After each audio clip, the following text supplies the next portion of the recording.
Lu kemarin ke Medan ngapain aja? Wih, ngapain ya? Nyari duren sih gua. Padahal gua juga duren kan. Udah keren. Nggak gitu. Sekali-sekali lah kita tag di Medan lah. Jadi, dari Ayolah. kapan gua udah ngajakin kita ke sana? Tapi ngomong-ngomong, lu kemarin ke GBK ya? Wah, gila sih itu. Seru ya? Dikerjain gua sama Paprot. Diapain lu? Gue jalan dari STC. Dia sebenarnya biasa sih itu. Namanya marching kan ya. Cuman kan ya badan segini ya. Jalan dari STC ke GBK. Masih langsing kok, Mon. Gate 5 lagi. Gate 5 Aduh, dari STC. Luar biasa. Capek nggak, Mon? Lumayan lah. Capek ya? Wah, parah sih. Capean mana, Mon? Jalan dari STC ke GBK atau ngelihat manajemen ngulang lagi, manajer baru lagi. Kita bahas aja, Pak? Iya, boleh dah. Ya udah dah, kita bahas. Capek hati itu mah.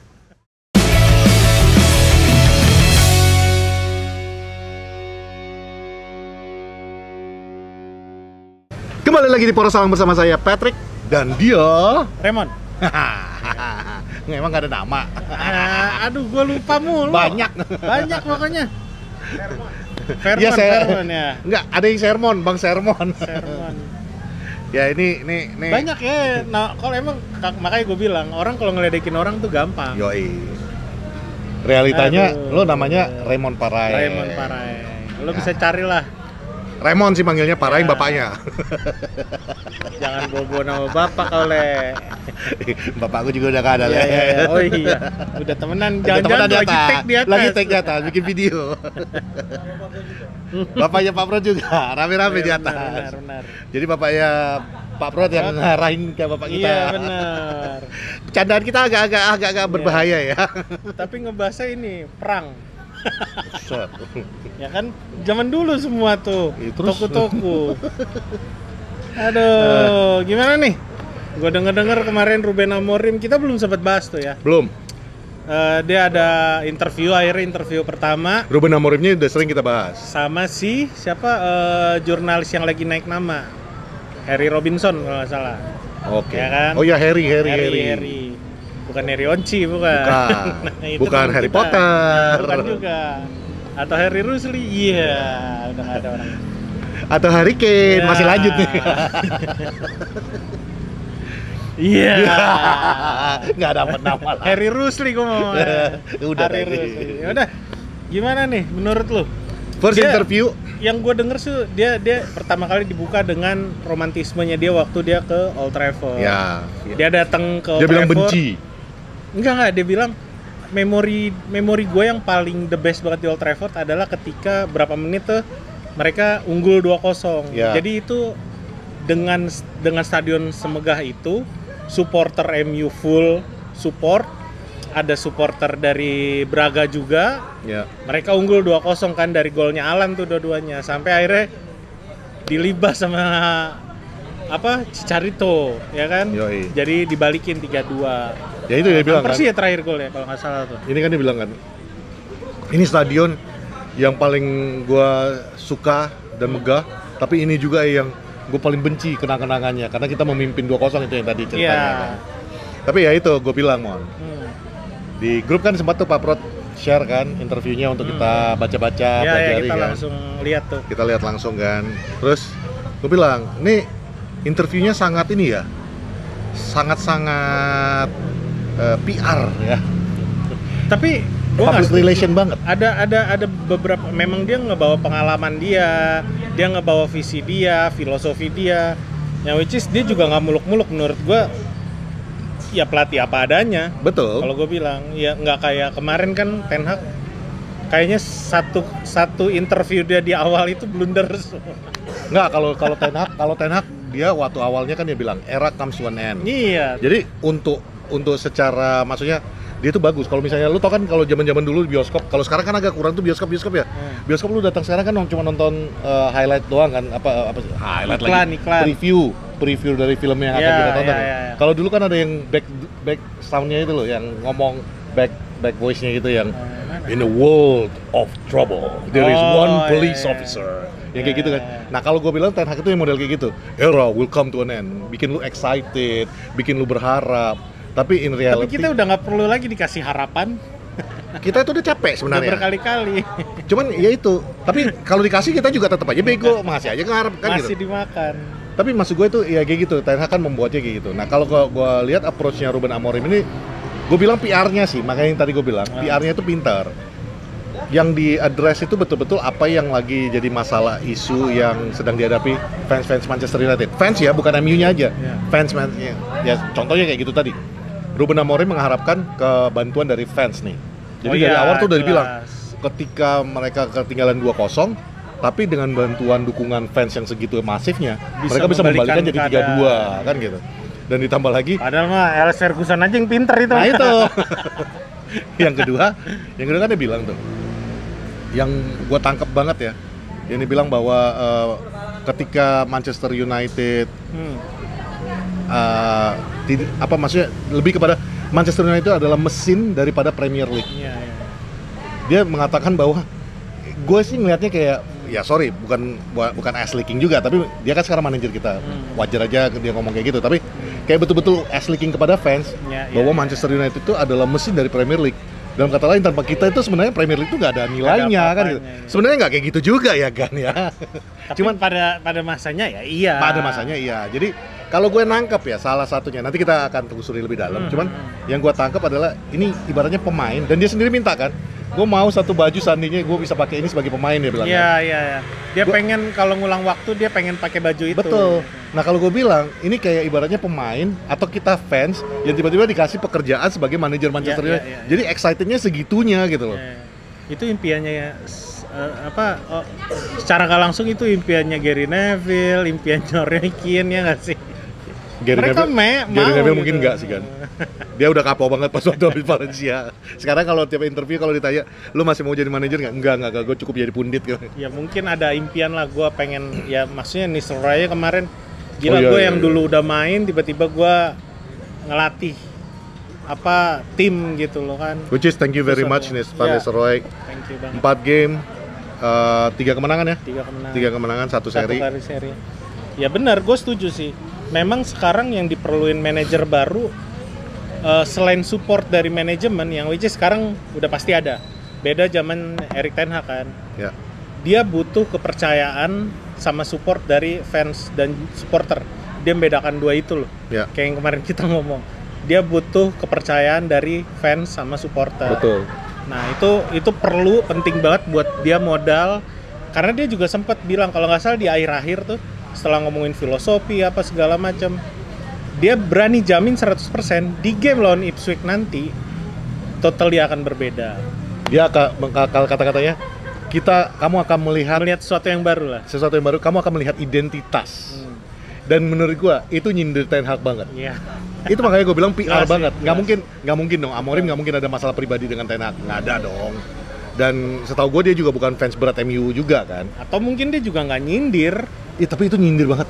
Ibaratnya kita selama ini teriak-teriak Ten Hag nggak punya identitas gaya mainnya. Tiba-tiba interview perdananya Ruben Amorim, ya kita akan membentuk sebuah identitas. Apakah 3-4-3 orang bicara dengan 3-4-3 4-4-3. Gua pengennya bawa pemain-pemain yang bisa menerapkan permainan yang paling nyaman di Manchester United dengan identitas. Dan gua jamin kita cuma punya waktu 2 minggu, dia bilang kan. Tapi dalam 2 minggu itu gua akan membawa dasar-dasarnya dulu sehingga klub ini akan memiliki identitas. Bagi gue itu udah nyindir senyindir-nyindirnya. Tapi setelah itu sih gue ada sempat ngelihat beberapa banyak lah pandit yang which is gue setuju ya by the way. Ya nggak apa-apa. Maksud gue setelah interview itu gue langsung ngelihat hampir semua gue tonton beberapa pertandingan penting dia ya, lawan Benfica, lawan Porto, lawan Braga kemarin, dan literally hampir semuanya gue nggak bisa bilang sama, mungkin dia menyesuaikan yang di pertandingan ya. Memang sesuatu yang beda kalau itu ditampilkan di Old Trafford sih. Ya. Lo akan bingung ketika kita nggak punya winger, itu yang pasti. Ya. Tapi itu kita bahas ntar ya. Oke. Dia mainin tuh nggak ada winger yang biasa kita lihat Garnas sama Rasi atau Garnas sama Amat atau siapapun itu mungkin nggak akan ada nanti. Ya, jarang lah kita dia lihat. lebih mengandalkan wingback kan. Ya betul sekali. Gue tertarik omongan dia pertama. Gue nggak tahu ini kelepasan atau yang lo bilang. Ini mungkin udah diatur karena kan lagi ribut-ribut soal stadion baru. Kesannya keceplosan ya? Iya, kesannya kayak keceplosan. gue catat di sini. And we know that if the team plays well and wins game, everything looks so much better and the people really start to believe in the new stadium and the new ideas. The new stadium and the new ideas. Itu tadi yang lu ucapin bisa ditranslate, Bang? Ya intinya dia pengen mendapatkan kepercayaan, dia pengen bermain dengan baik karena semuanya akan didukung dengan stadion baru sama ide baru, ya kan, kayak kurang gitu. lebih kalau kita mainnya bagus, kita akan terlihat lebih bagus di dalam stadion yang baru. Betul. Dengan identitas kita yang baru. Itu nanti akan jadi nanti itu ada pembicaraan kita khusus ya, karena gue lihat dari hasil polling, walaupun akan diumumkan di akhir bulan ini, kata gue lupa siapa yang ditugaskan buat ngelit project ini ya. Cuman emang hampir semua ticket holders itu menginginkan ada stadion season baru. Ticket holders, Iya, season ticket holders. Tapi dia itu kan sekitar juga 52%, tapi gue yakin itu kan baru season ticket holders yang bicara kan. Karena penolakan jelas, gue baca tweet-tweetnya, kalau lo main Twitter terus lo lihat tweet-tweetnya The Red Army, adalah banyak penolakan, mereka nggak mau pindah dari Old Trafford. Sebenarnya dari season ticket holders itu juga yang 52% itu. Ya. Anehnya itu justru yang orang-orang tuanya. Yang season holder yang udah lama yang minta stadion baru. Ya. Justru yang masih muda-muda minta dipertahankan Old Trafford. Betul. Menurut gua yang muda-muda ini kan masih idealis nih. Gue pengen tetap nonton di Old Trafford karena ini sejarahnya banyak. Yang season holder yang lama, gue udah capek main air mancur tiap habis nonton, bayar mahal-mahal. Iya, bayar mahal-mahal dengan fasilitas yang kayak pernah dibilang sama temen kita dari Football Tour. Kita datang Marji, kita datang ke dalam stadion aja itu tukang burgernya masih yang sama jualan. Makanya gue bayangin dia kata Marji dari dia pertama kali makan burger yang sama dari tahun 90-an. Dari pertama kali gue ke Old Trafford, Bang, sampai sekarang burgernya masih sama, birnya masih sama, harganya yang makin lama makin naik katanya. Jadi terlepas dari itu ya semua tahu lah, stadion bocor, kursi rusak, skrupnya nggak bener, bahkan ada yang sengaja bener-bener berdiri karena emang kursinya nggak bisa didudukin, nggak bisa dibuka. Ya banyak hal yang emang kalau lo nggak redevelop, gue kurang setuju, karena pasti ya bisa jadi MU pindah stadion. Udah kan, pasti tapi kan nggak mungkin kan. Udah pasti, kita mainnya di Wembley kan. Enggak, kalau Pekansari gimana? Busut. Nggak apa-apa, Pekansari mah gue deket nonton MU tiap hari. Iya, maksud gue nggak ada pilihan untuk redevelop, pasti ada new stadion. Jangan di Pekansari main bakar-bakaran ntar nanti. Atau di Solo, atau di Blitar, aduh. Jauh dah kalau ke Blitar kan. Iya, itulah. Tapi overall ya gue nggak tahu lah, itu mungkin kelepasan apa yang mau diatur. Cuman gue tertarik ketika dia ngomongin filosofinya dia. Ya. Di sini dia bilang the most important thing for me at this moment is to create the principles, the identity and the character that we had in the past. Bener sih, itu agak PR kan? Ya. Bener kan? Tapi dia mengatakan lagi, dan gue bagi teman-teman bolot mungkin akan protes tentang ini, bawa ole lagi. Tapi dia mengatakan apa, Mon? Identity of the identity past. And the character that we had in the past. Dia akan ngerubah itu. Dia bawa DNA yang kalian benci banget kata-kata ini. DNA United itu yang mau diangkat dia. Karena bukan apa-apa. Ya memang itulah karakter daripada seorang Manchester United. Apakah itu bisa dilakukan dia dengan menganut formasi 3-4-3 dia yang selama ini dijalankan? We shall see. Gue mungkin ngelihatnya nggak. Ya itu lagi karena gue nonton pertandingan. Orang-orang bilang 3-4-3 itu pakemnya dia. Tapi ketika di lapangan dia bisa berubah, dia bisa switch dari 3-4-3 jadi kalau dilihat 2-4-2-2. Tapi sebenarnya karena Onana juga bisa ikut main jadi 3-4-2-2 yang which is advantage buat kita. Jadi banyak pemain yang terlibat gitu kan. And as a matter of fact juga 3-4-3 bukan berarti itu formasi defensif. Itu justru attacking. Dia waktu di Sporting Lisbon yang terakhir itu sampai 6 orang bisa di depan. Makanya Gyökeres mendapat supply yang cukup. Karena betul. Lu bisa dapat dari wingback, lu bisa dapat dari midfield lu bisa dapat dari mana aja. Midfieldnya yang pasti harus bisa umpan. Bukan midfield justru. Wingback. Dia akan gabungan direct vertical football sama passing-passing ke depan gitu. Cuman itu akan jarang dilakukan.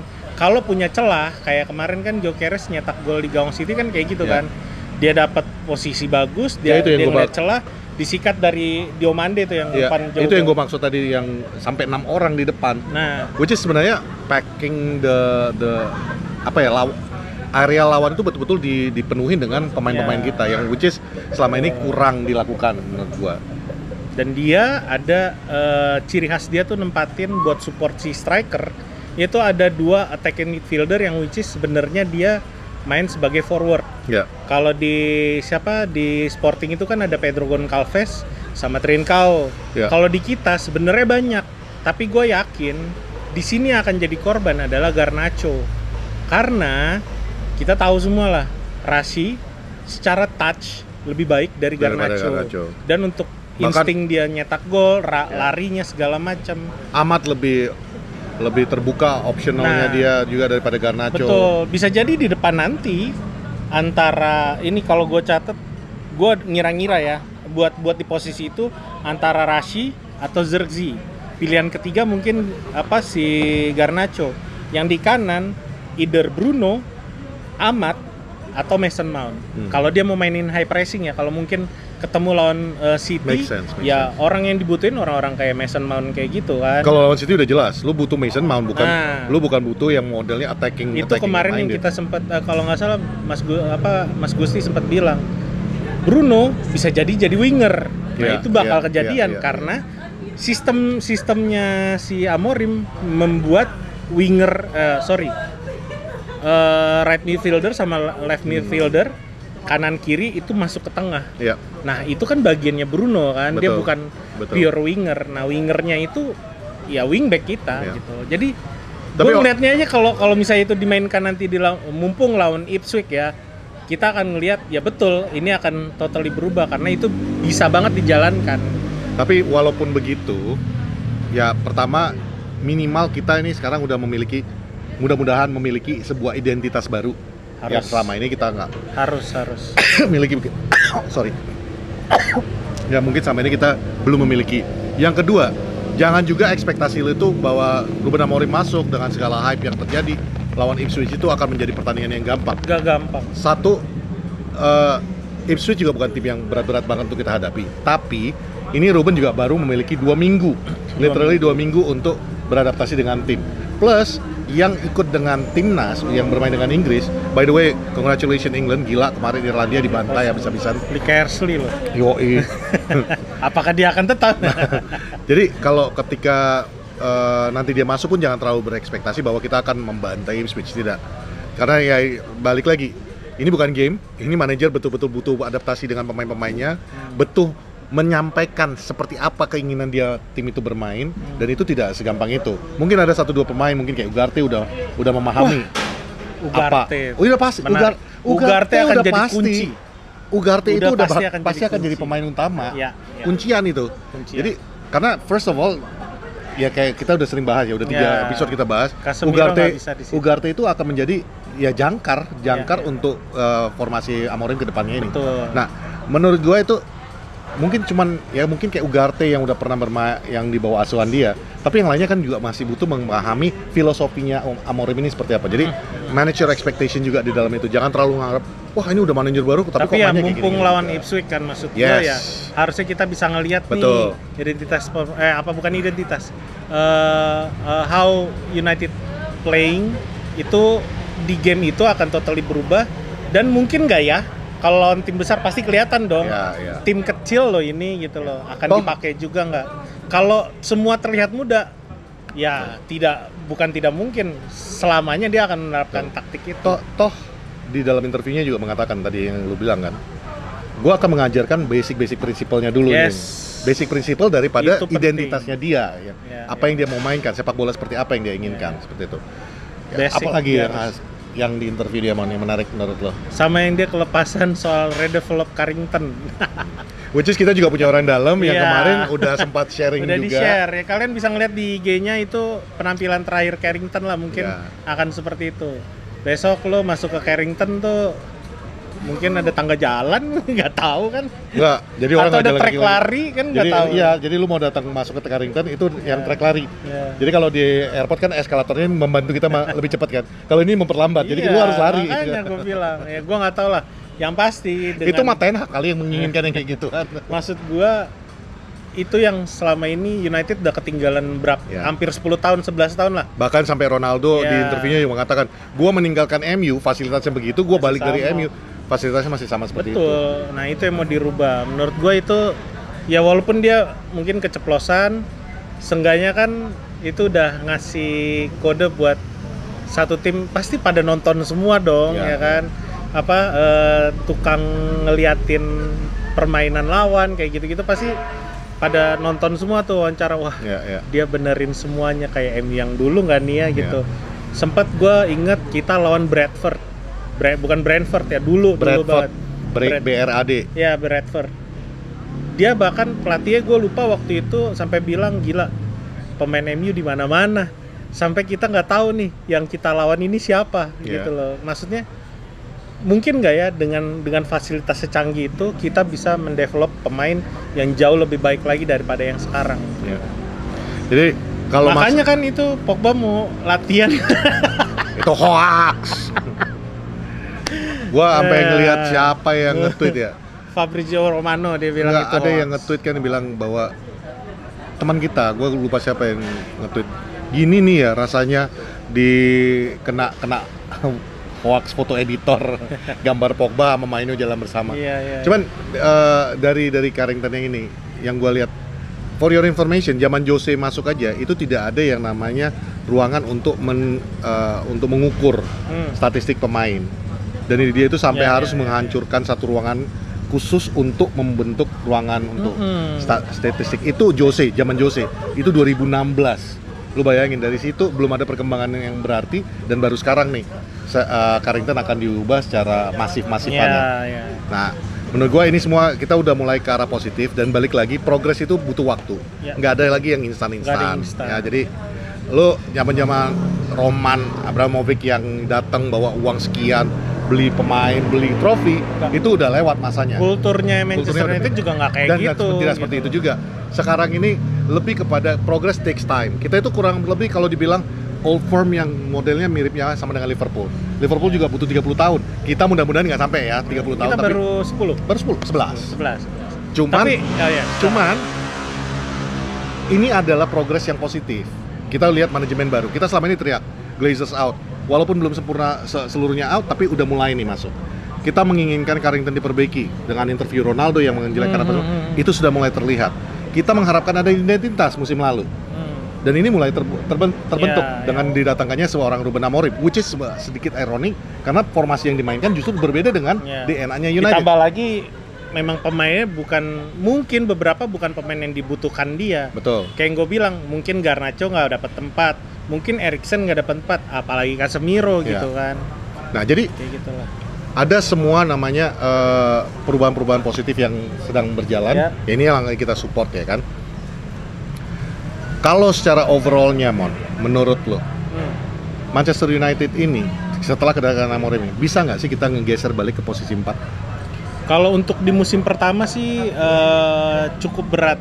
Mungkin goalsnya yang penting masuk zona Eropa. Entah itu sampai champion, entah itu champion, entah itu UEL lagi kayak sekarang gitu. Conference bisa di 8. Jangan dong. Kecuali lo mau dapetin piala dari situ, kita belum pernah. Belum kan? ada. Iya, wah boleh. Nambahin. Tapi kalau sempat kalah di kompetisi yang itu juga, malunya kurang apa lagi. Tapi gue yakin sih target manajemen adalah peringkat 5 besar. Target manajemen 5 besar. Mungkin di Januari akan ada datengin pemain walaupun ini katanya. Walaupun gue nggak tahu. Berlebihan kan? Berlebihan. Kalau gue bilang daripada ini, mendingan besok yang ini. Cuy, yang ini jadi. Ya itu dia maksud gue. Højlund kita belum tahu di bawah Amorim akan jadi kayak gimana. Karena Gyökeres juga datang dari Coventry, bisa nyatanya dijadi monster oleh Ruben Amorim. Jadi kita ngelihat bukan monsternya, tapi siapa yang menciptakan monsternya yang kita dukung kan. Betul. Kekurangannya Højlund semua sepakat. Cuman body balance, udah. So far ya. Yang lain-lain dia udah semua tendangan dia ke arah gawang, nggak ada yang nggak ke arah gawang. Itu. Zerzi juga semua ke arah gawang. Cuman tidak ada tenaganya, powernya kan gitu. Nah, satu lagi yang kalian akan membenci kami, khususnya saya sebagai pengacaranya Ole. Apa tuh? Satu lagi yang gue tangkap dari interviewnya Ruben Amorim adalah dia mengatakan saya dan semua staff baik itu mulai dari janitor apa semua, itu akan menjadi sebuah perjalanan panjang dan kita harus bekerja bareng-bareng. Dan itu terlihat. Dia ketika datang dia salami semua, bahkan sampai chef, tukang masak, tukang bersih-bersih. Dan ini menggambarkan Ole banget. Ole juga ibaratnya kita maju bareng-bareng yuk, jalan bareng-bareng. Senyum Ole banget gitu. Jangan sampai ya gua lihat di 2-3 bulan ke depan lu tiba-tiba MU lagi kalah, Amorimnya senyum, lu ngomong manajer apaan kalah senyum. Waduh, beneran dajik. Tapi ini tipikal pelatih muda begitu nggak sih? Maksudnya pelatih muda dan dia pengen nongkrong iya bener. He loves the job. Dia pengen kemana-mana nongkrong. Gue pengen tahu semua orang-orang di situ. Gue mendingan dia senyum-senyum daripada besok-besok kalau Ruben kan udah punya jenggot nih. Rata-rata manajer kita kan datang polos nih, klimis gitu ya. Balik keluar udah brewokan, udah suntukan gitu kan. Oh sama ada satu lagi yang nilai plusnya si Fernando Torres. Kenapa gue keinget Fernando Torres? Bruno Fernandes. Dia Bruno Fernandes itu pulang duluan. Jadi ya pasti akan banyak diskusi dari kemarin ya kan. Nih gimana nih timnya, orangnya kayak gimana kayak gitu kan. Ya seenggaknya kapten berdiskusi dengan lancar dengan pelatih itu satu nilai, bahasa bos. Iya nilai yang sangat baik sekali gitu nilai. Dan apa? Gue nggak ada nyindir STY tapi cuma STY udah berapa tahun sih di Indonesia, masih belum aja bisa bahasa Indonesia. Bener. Gimana sih tuh? Bapak? Tahu nih bapak. Ya udah. Marahin Mon. Ntar. Ada satu lagi yang bikin gua kemarin tuh senyum-senyum nontonnya. Lu bayangin gimana beruntungnya fans yang datang bayar untuk stadium tour, tahu-tahu ketemu Ruben Amorim. Ruben Amorim. Oke, you start, you bench katanya kan. Ini orang bercanda gitu loh. Kurang happy apa coba lu? Lu bayar sekian pound ketemu pelatih baru. Iya, bisa foto bareng sama pelatih baru. Itu lucu. Keren. Kalau gue bilang Ruben Amorim keren. Oke, berarti PR-nya Amorim ya memang dia dapat legasinya Ruud van Nistelrooy ya kemarin di UEL dari posisi 21, sekarang kita udah di 15. Ya. Kita udah sisa lawan 2 laga home, 2 laga away. Oke. Tanggal 29 November yang paling dekat kita lawan Bodo Glimt habis Ipswich nanti. Itu lawan Bodo amat. Ya, itu peringkat 12 sih. Bukan tim yang mudah kalau menurut gua. Karena semangatnya udah ada nih Bodo Glimt, kalau lihat pertandingannya ya lumayan oke lah mainnya. Lalu berikutnya lawan Victoria Pleasant, tapi itu udah Desember ya, which is yang kita bilang ujian Amorim sebenarnya dimulai di bulan Desember. Betul. Kita ada Chelsea, Arsenal. Ada Arsenal, ada City, ada Hotspurs dan ini Victoria Pleasant yang menentukan apakah di akhir Desember itu kita bisa masuk ke peringkat 8 atau enggak, 8 besar atau enggak. Gue sedih. Sedih kenapa? Besok gue berangkat ke Amerika, pengen ngeliatin yang di layar lebar itu, Mon. Tapi selama gue di sana kagak ada pertandingan MU yang disiarin. Justru gue pulang, itu tadi yang semua pertandingan lu sebut itu disiarin. Nah, Ipswich kan dapat. Lo kapan sih? Lo ngapain nyariin Ipswich ketika ada Spurs lawan City, terus ada Arsenal ketemu Chelsea? Ya minta dong. Minta, lu kata studio gua. Iya, MU Sorry, nih MU. Gua Akamsi Manchester bro, bukan Akamsi LA. Lenteng Agung. Iya, benar. Mana buktinya? Nanti di insert ya. Loh, ternyata gua juga ada catatan nih Old Trafford mau dibongkar. Benar tadi. Benar, kan 52% menyatakan setuju, 50.000 orang yang partisipasi. Ya, kita udah bahas tadi ya. Kalian setuju nggak? Nah, kalau gua secara pribadi tidak, karena gua belum ke Old Trafford. Gua belum ke sana. Tapi kan itu pasti lama ya. Kan dia bangun tuh. Ya itu juga yang harus. Gak mungkin setahun 2 tahun lah itu. Itu tadi kata Minpor kan. Kita ya nyambung tahun dengan omongan lu ini. Old Trafford. Kalau kita bisa tahun depan ke Old Trafford, masih bisa lu nonton MU di stadion lama. Iya. Karena proyek yang dijalankan ini juga nggak mungkin kelar dalam 2 tahun ke depan. Plus, tadi Minpor mengatakan harus diingat bahwa ini kerjasamanya bukan cuma MU aja yang membangun stadion itu, tapi MU dengan pemerintah setempat. Karena yang dipakai adalah tanah milik kereta api Manchester, KAM. Ada rel kereta dekat rel Carrington. Dekat Carrington tuh ada rel kereta gitu. Bukan kan? Carrington, di sebelah Old Trafford itu ya memang. Sebelah Old Trafford kok Carrington. Paledang. Jurusan ke ini Cimahi. Jadi itu kena itu semua tuh. Jadi itu udah kerjasama dengan pemerintah setempat. ya kan, dan itu akan mengambil sebagian daripada tanah yang milik pemerintah. Jadi kurang lebih kita udah mulai jadi kayak City. Mungkin faktor dari ini ya Omar ya. Justru ini semua klub-klub, wah ini udah mau develop stadion baru, wah rusuh juga itu.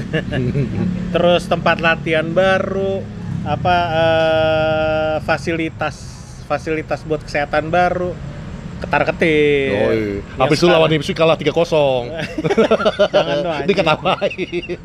Goblok nih asli nih. Oh, ini mandornya Nah itu nih. mandor itu. Oh. Jadi salah satu Sebastian mandor Coe. yang akan membangun New Old Trafford proyek ini, dia adalah Sebastian Coe. Dan dia adalah former member of Parliament of the United Kingdom. Buset, orang parlemen. Bekas atlet juga. Bekas menteri. Dan ini bekas atlet juga. Iya. Atlet apa? Lari. Iya. Dari kenyataan. Ya intinya kemarin tuh sebenarnya ada di syuting di satu area dekat mau ke Carrington gitu, cuman di skip videonya karena itu isinya mandor-mandor yang mau ngerjain proyeknya Carrington itu. Gila ya di lu. Gila ya, berarti di Inggris sana ya. Kalau mandor mau bikin proyek kayak gitu, bekas menteri, Pak. Iya, harus ada CV lu, men. Bekas menteri dan bekas atlet lari, Iya. udah pernah juara Olimpik lagi kata Minport. Gila ya, di sini mah mandor kita mah dari mana gitu ya diambil. Jawa Mas mah Agus, negeri. bro, Mas Agus. Gak usah sebut-sebut nama itu. Kenapa? Hmm. Kenapa? Hmm. Gak apa-apa dong. Kan banyak Agus ya. Oke, ya itulah. Woi, sembalap. Gak tau kedengeran gak tuh sembalap tadi lewat. Udah kayaknya. Dah, next match untuk Indonesia, Mon. Sebentar. Injured player, Kobe Maino, Luke Shaw, Harry Maguire, Leniora, sama Tyrell Malacia mungkin. Tapi udah kemarin bisa semua udah ketemu sama Ruben. Ya, kalau Mason Mount satu lagi. iya Mason Mount mungkin udah nggak tahu deh. Iya, mungkin bisa diturunin lah. Ruben Amorim ketemu sama Luke Shaw bilang, kan yang kelihatan tuh videonya lagi tepuk-tepukan ketawa-ketawa kita. Lu kalau nggak sembuh dalam 1 minggu 2 minggu ini, gua jual lu ya, Bro. Lu bisa aja, bro. Mending dijual, dilempar, kasih gratis. Oke, udah. Kita Oke. udah cukup bahas Ruben Amorim. Sekilas gua mau nagih karena kemarin gua udah disuruh sama Pak Prot bikin preview pakai bahasa Jepang. Sebentar. Dan lu janji lu bikin review. Gua nggak mau tahu, lu review. Ada, udah. Udah. Cuman videonya belum naik. Oh. Udah gua. Makanya. Udah ya?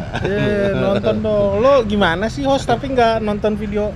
Gua Poros? nonton, tapi kan lu nonton MU aja, nonton replay, nonton highlight. Pak, anak gua lagi Gimana sakit sih? kemarin, Pak, nggak lihat Oh media iya, sosial. semoga sehat ya. Keiko, Om doain sehat segera. Ya, thank you juga ya doa-doanya kemarin. Nih, sekarang lawan Oke. kita berikutnya. Tapi sebelum masuk ke kita bahas timnas kemarin, yang cus gue mau ngutarin semua unek-unek gue. Kita mau ngucapin selamat buat tim futsal Indonesia. Yeay. Juara AFF. Dan kemarin salah Setelah- satu pengurusnya sebenarnya hadir di video Poros Salang. Kalau nggak percaya, Ya, lihat ya. aja ya. Ini nanti kita kasih linknya ya. Ya, kalian bisa tonton itu dengan Bang Raka. Ya. Wah gila. Pertama kali dipegang coach Hector Suto. Langsung juara. Dia ya ini emang Tanpa emang pemain naturalisasi. Gua Tanpa kasih lu bensin buat yang benci beda naturalisasi. kalau futsal tuh ya kita emang top of the league. Yoi. Kita tuh sekarang peringkat 24. Di atas kita cuma Thailand sama Vietnam. Jepang bahkan Thailand, Vietnam sama Jepang. Di bawah kita tuh Uzbek gitu-gitulah. Malaysia. Hmm? Malaysia. Di bawah semua. Pokoknya kalau buat ASEAN tuh cuman Vietnam sama Thailand Australia. doang. Di bawah kita juga. Wih, Keren kan? Keren. Futsal di Malai. Tapi ya keren. Congratulations timnas futsal Yoi, Indonesia. 9-0, 3-1, 5-1 semifinal lawan Thailand 5-1, Final? 2-0. Beuh. MVP-nya juga Wendy Brian, Beuh. pemain bintang timur. Timnas futsal Indonesia nih, Bro. Nonton, bro. Senggol dong. Nonton bro, kita punya tim hebat. Yoi. Kalau lu Keren. bosan ngeliat timnas kalah terus, Langsung langsung masuk timnas. Nggak apa-apa, gue sebel. Gue udah datang jauh-jauh dari STC ke Gate 5, GBK, mainnya udah kayak orang Tarkam. Padahal itu pemain Eropa semua. Lu mau ngomong apa? Nggak ada, Gue nggak suka, maksud gue ya udah akhirnya mungkin Indonesia main 30 menit sekian lah udah itu bagus. Habis itu ketika kita kebobolan satu aja yang hitungannya on goal ya Justin Hapner. Gua ngelihat jelas karena di depan mata kepala gua sendiri. Wah itu ampas banget, langsung main kayak nggak ada strategi, kayak bingung temennya, nyari temennya kebingungan, main buang-buang aja padahal posisinya si Ragnar di mana. Aduh, ditambah lagi Kevin Dix cedera. Emosi Pak nontonnya. Jadi ya udah gue mutusin gue datang ke sini menit 30-an ke atas sampai babak 2 gue cuma menonton Jepang udah. Tapi wajar nggak Simon? Gue tanya ini sejujurnya ya. Ini yang kita lawan ini adalah tim yang memang udah langganan Piala Dunia. Tapi seenggaknya kita ngasih perlawanan. Mentalnya bukan yang harus menang memang, tapi kita ada beberapa peluang yang harusnya jadi gol. Betul, gue nggak sepakat lo nyalain Ragnar Rathmangung. Kalau misalnya jadi gol, kita mungkin bisa menang. Bos, ini Jepang. Tapi paling nggak kalau itu jadi gol akan ngerubah permainan, bener dong. Ya. Di 25 menit pertama, pelatihnya Jepang tuh si siapa namanya? Pelatih Jepang. Hajime Moriyasu. Dia bilang sendiri di interview 20 menit pertama. Udah naik haji, Pak? Hah? Udah naik haji? Moriyasu. Asu. Bukan Morinaga. Morinaga apa? Susu. Ya intinya dia bilang kalau di situ dia cukup kaget sama permainan Indonesia yang tiba-tiba terbuka dan agresif. Ya. Maksudnya memang sih keadaan waktu itu hujan ya. Ya. Nggak nonton ya Bapak di rumah? Enggak. Tidur ya? Bukan, tidur ngurusin lo anak. pasti. Bisa aja nih. Ya intinya dia kaget Indonesia Tapi mainnya beneran, cukup terbuka dan gue ngurusin agresif. anak. Iya maksud gue, aduh. Cancel aja lah nih. Gak bisa ngecengin. Masuk ke ranah bahaya dicengin. Apa sih ya, maksud gue lu udah punya pemain-pemain kelas Eropa. Nggak tahu ya, kalau mau dibilang di mana yang salah ya, jelas kalau menurut gue kita nggak mau STY out, betul. Ya. Tapi ini jelas tanggung jawabnya pelatih kalau gue bilang sih. Kenapa lu nggak bisa menerapkan taktik yang bisa diikutin sama pemain-pemain ketika berada di lapangan dan ketika kita kebobolan? Permainan totally berubah, pemain jadi kayak kewalahan. Ya banyak lah, maksud gue Jepang di gol ketiga ya kalau nggak salah, gol ketiga tuh di menit 49 yang golnya anak asuhnya si Ruben Amorim, si Morita. Itu gol dari situ itu harusnya nggak perlu terjadi Pak. Maksud gue itu pemain dari luar kotak penalti, masa nggak ada yang nutup? Ditambah lagi golnya si Sugawara yang terakhir, gol terakhir. Ya, gol keempat. Calvin Verdong jelas-jelas ngasih jarak jauh banget gitu loh. Come on man, itu udah jelas-jelas pemain yang nggak tahu gue mau ngapain lagi nih di lapangan. Tapi lu masih tetap tidak mau stay out. Sebenarnya gue masih mendukung STY, masih ada keyakinan. Cuman kalau permainannya kayak begitu terus, ya harus ada yang bisa negor dia dong. Nggak bisa dia keras kepala. The next game ini lawan Arab. Iya. Menurut lo, kalau kita sampai kalah lawan Arab, apakah STY akan dipertahankan? Mungkin. Gimana Minpor? Kok nanya Minpor? Minpor siapa? Lu aja pendapat lu. Gue yakin sih kayaknya mah enggak ya. Kalau sampai sampai di Arab ini kita kalah juga, ini jadi ya maksudnya ini aja kalah lawan Jepang yang harusnya paling nggak kita nyetak 1 gol lah, dan itu ada 2 chance. Si Rafael dapat bola crossing tapi nggak bisa diselesaikan karena telat masuk. Ragnar pertama juga nggak tahu kenapa dia nggak bisa nyetak gol. Banyak yang di menit terakhir ketika si Arhan masuk juga dia nendang pakai kaki kiri. Harusnya dia kan baru masuk kaki lagi fresh-freshnya. Ngoper cuy ke ini. Aduh. Apa ya? Kita nonton di stadion aja gue ngerasa kayak sakit hati kok begini. Gue udah menyisakan waktu, bayar tiket tapi mainnya kayak begini. Nah, itu dia kunciannya yang mungkin bagi teman-teman yang agak emosi juga ngelihat orang yang marah-marah tentang kekalahan lawan Jepang ini. Kalau gue pribadi kan gue bilang nih, kalau gue sih wajar-wajar aja. Gue ngelihatnya lawan Jepang. Tapi kalaupun ada yang marah, itu sebenarnya kita harus bisa lihat dari perspektif mereka juga. Mereka bayar tiket, masuk ke dalam, mereka udah keluar dana. Berharapkan permainan terbaik, nggak menang, tapi minimal lu kasih yang terbaik aja. Iya, kasih yang terbaik.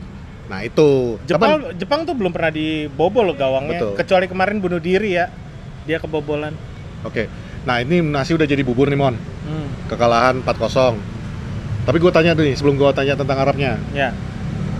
Habis pertandingan, lu ikut ngangkat sampah nggak? Buang-buang sampah nggak? Stand gue bersih.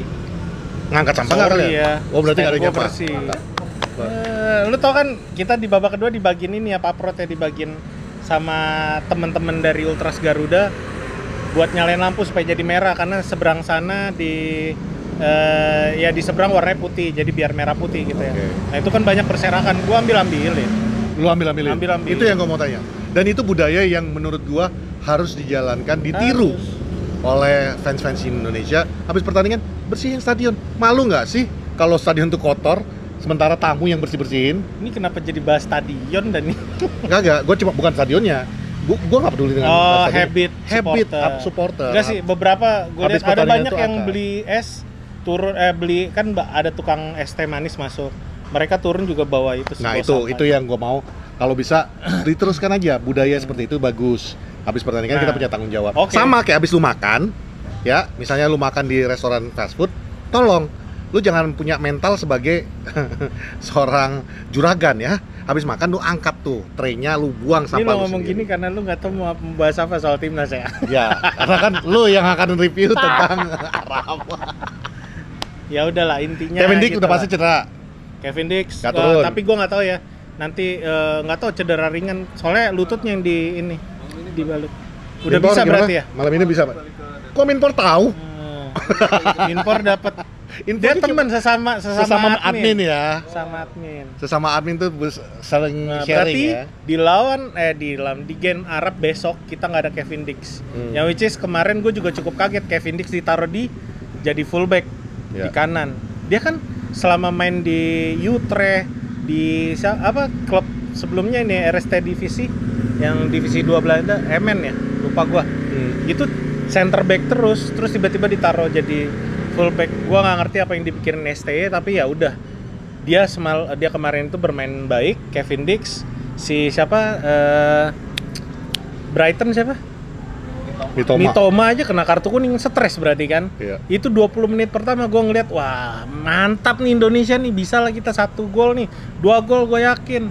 Begitu kebobolan 1, Hilang semuanya. udah kayak anak SMP lawan klub amatir. Udah kayak Tottenham Hotspur. Ya pokoknya Ayam tanpa kepala kalau kata coach. berantakan lah. Jadi ya gue cuman menikmati permainan Jepang Iya, yang iya. akhirnya gue ngeliat permainan bola. Itu juga nggak agresif loh Jepang mainnya. Ya. Dia ada chance, nembak, gol. Ya. Dia kan mau lawan Cina juga kan. Dan ini melanjutkan sejarah bahwa Korea tidak pernah bisa menang lawan Jepang. Kok Korea? Kan Korea zaman dulu kan perang lawan Jepang kan kalah. Kan Jepang menjajah Korea. Lu tahu sejarah nggak? Ini kan kita lagi ngomongin Iya, sepak tapi bola lu tahu Indonesia. sejarah nggak? Tahu. Gua kan candanya ke sana. Lu bisa nggak? Susah nih, dadah cancel aja lah. Itu aja lah. Iya. Arab. Ya udah. Lawan Arab mungkin akan tetap pakai 5-4-1.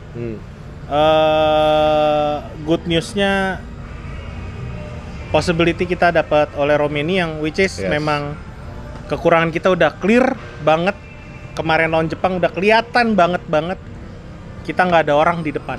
Udah itu. Kalau lo berharap terus Rafael Struijk sama Ragnar Ronratma, mendingan gue bubarin aja tuh tim. Nanti bisa dong kita pakai chainnya Ole. Sultannya kita ganti. Ole. Kemarin Please dia don't sebel cuy, take dia sampai our begini. Ole away. Ya, tapi itu mungkin dia baru main di Ya. tahun depan ya lawan Bahrain ya.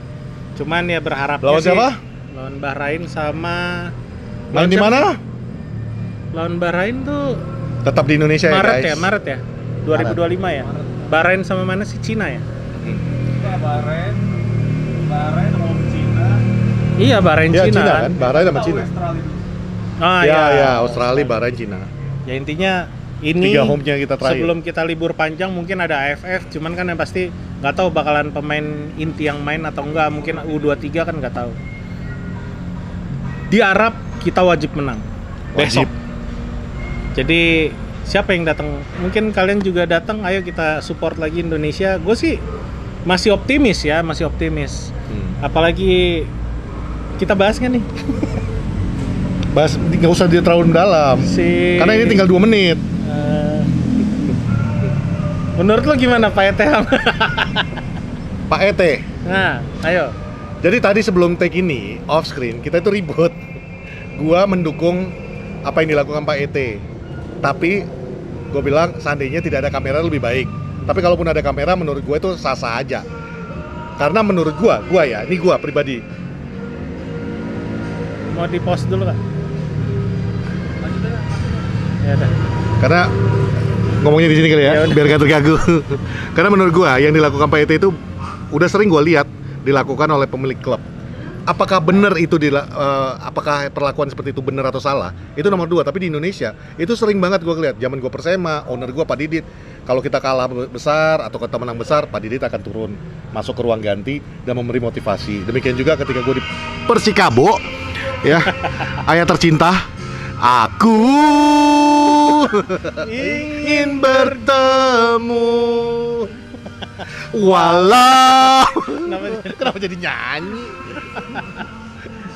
Aduh, ya artis ibu kota. Terus. Ya nggak, maksudnya ketika gue di Persikabo, Effendi Saputra itu juga sering turun ke ruang ganti. Apakah benar atau tidak itu perbuatan itu? Tapi itu menurut nomor gua 2. nggak perlu. Nah, itu itu nggak nggak. perlu Ntar ditunjukkan dulu. ke masyarakat. Tadi kan kita udah debat sebenarnya kan. Ya. Ini kan cuma menjelaskan apa yang kita debatkan. Ya. Nah, gua kalau menurut gua itu tidak drama. Itu memang yang sering dilakukan oleh pemilik klub. Tapi Tidak drama yang jadi gimana jelek, sih? yang jeleknya adalah karena itu di posting di media sosial. Itu Ya, aja. drama dong. Itu jadi terkesan drama. Tapi kalau menurut gua apa yang dilakukan Pak ET itu sering dilakukan oleh semua manajer pemilik klub. Jadi for me it's fine aja. Maksud gua kalau di situ si ETH, iya ETH. ETH. Kalau di situ si STY, ya lebih masuk akal. Lu rekam, lu posting. Emang lu tahu nggak ada STY di situ? Ya? Emang lu tahu nggak ada STY di situ? Iya, maksud gue yang ditampilkan ya pelatihnya karena dia yang harus bertanggung jawab. Udah pasti STY ada di ruangan. Ya nggak mungkin iya, tapi harusnya dia yang ditampilkan, dia yang bertanggung jawab biar semua masyarakat masalahnya juga. Mon, STY nggak bisa bahasa Indonesia. Kalau dia tiba-tiba Buat apa ada "Haya, si JJ?" yang ada nanti disangka nonton drama Korea, Mon. Kan dia bisa ngomong Bung Ha, Ping Tap, Pap Ha. Itu Thailand, Oh, Pak. bukan ya? Itu bukan bahasa Korea. Ya maksud gue kayak gitu loh. Iya. Harusnya dia yang menjelaskan apa yang salah, terus kasih tahu pemain buat game next game tuh kayak gimana. Tapi gue yakin sikapnya. kalaupun STY yang melakukan itu dengan penerjemahnya lagi, tetap aja akan ada komentar dari netizen yang mengatakan drama banget sih. Kalah ya kalah aja, nggak usah bikin alasan. Enggak lah, justru kita butuh penjelasan dari pelatih saat itu. Penjelasan dari pelatih itu ada di press conference. Kan udah sesimpel itu aja. Pak. Ya udahlah, intinya besok kita lawan Arab Saudi. Yap. Berharapnya walaupun kita cuma beda 3 poin ya. Nyentor. Ya, masih bisa. Masih bisa. Kalau kita sisa pertandingan ditambah di tahun depan kita udah punya striker yang mudah-mudahan beneran bagus gitu loh. Langsung ngeblend sama pemain-pemain Indonesia yang sekarang. Ada harapan kita bisa menangkan game lawan Bahrain dan seterusnya gitu loh. Ya pokoknya Cuman gini. kuncinya ya menurut gua besok di Arab sih. Kalau Oh. misalnya Arab sampai kalah gua nggak tahu nasibnya. STY. STY. Oke, pokoknya intinya kita tetap support timnas Garuda. Yes. Kita berharap yang terbaik. Demikian juga untuk Manchester United fans, kita berharap Ruben Amorim memberikan yang terbaik. Betul. Itu aja mungkin untuk episode ini. Gua Patrick Dan gua Raymond. dan ini Para Salang. Thank you.